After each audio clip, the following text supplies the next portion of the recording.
যেখান থেকে এসেছেন না কেন আপনারা সেখানে সচরাচর পাবেন না। কারণ নেটওয়ার্ক ইন্ডাস্ট্রিতে ম্যাক্সিমাম ক্ষেত্রে দেখা যায় এই সাবজেক্টের অ্যাকচুয়াল যে সাবজেক্টটা হওয়া উচিত এই সাবজেক্টের শিক্ষিত লোক খুব কম। নিজেদেরকে হয়তো বা নিজেরা জাহির করে থাকে যে তারা লিডার প্রত্যেকে, কিন্তু অ্যাকচুয়ালি লিডারশিপ কি সেই জায়গাটাই আমরা খুঁজে উঠতে পারি না। তো প্রথম আপনাদের সাথে আমি কি বললাম যে ব্যক্তিত্বর বিকাশ যদি বাড়াতে না পারেন তো আপনি আপনার জায়গায় লিডারশিপের যে জায়গাটা পাবেন না। একটা এক্সাম্পল দিলে বুঝতে পারবেন যে লিডাররাই কেন ইনকাম করে। আজকে এসডিও অফিসে ক্লার্কদের দেখা যায় প্রচুর কাজ করে, কি তাই তো?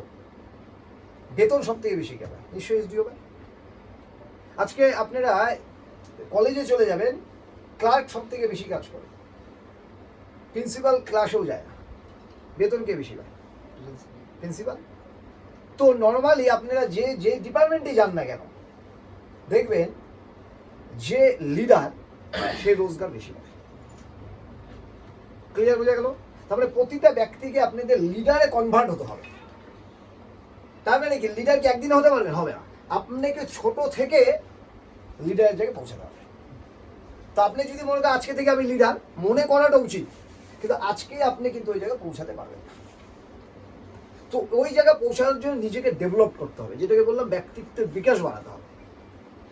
দেখবেন একটা জিনিস সবসময়ের জন্য মাথায় রাখবেন যে আপনি আপনার এই মিটিং বা এই গ্রুপে বা কোনো নেটওয়ার্ক ইন্ডাস্ট্রি করছেন সেই গ্রুপে আপনাকে স্যার বলছে, আপনাকে গুরু বলছে, সবটাই দেখবেন আপনাদের বা আমাদের বলছে। কিন্তু আপনাকে দেখতে হবে যে শুধুমাত্র নেটওয়ার্ক ইন্ডাস্ট্রি ব্যক্তিদের ওই গ্রুপের লোকেরাই কিন্তু দেখবেন তাকে স্যার বলছে বা গুরু বলছে।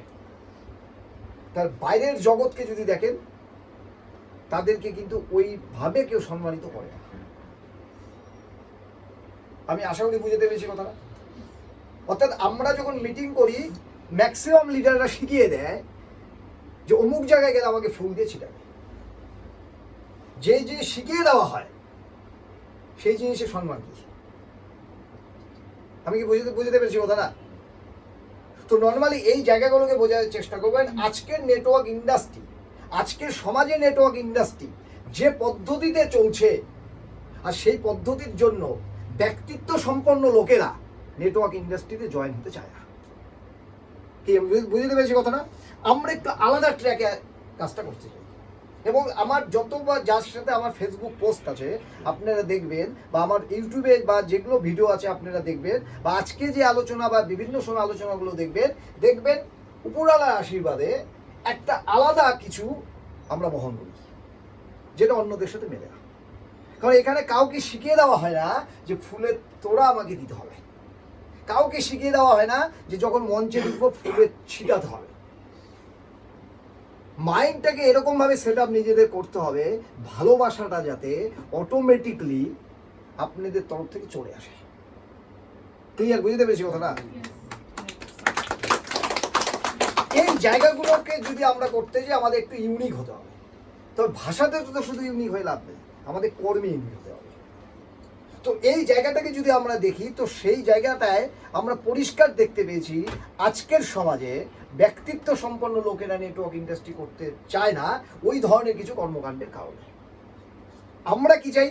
আমরা চাই যে এখানে আপনি এই ইন্ডাস্ট্রিতেও যেরকম সম্মানিত হচ্ছেন আপনি সমাজেও একই সম্মানিত যাতে বহিঃপ্রকাশ ঘটে। ক্লিয়ার?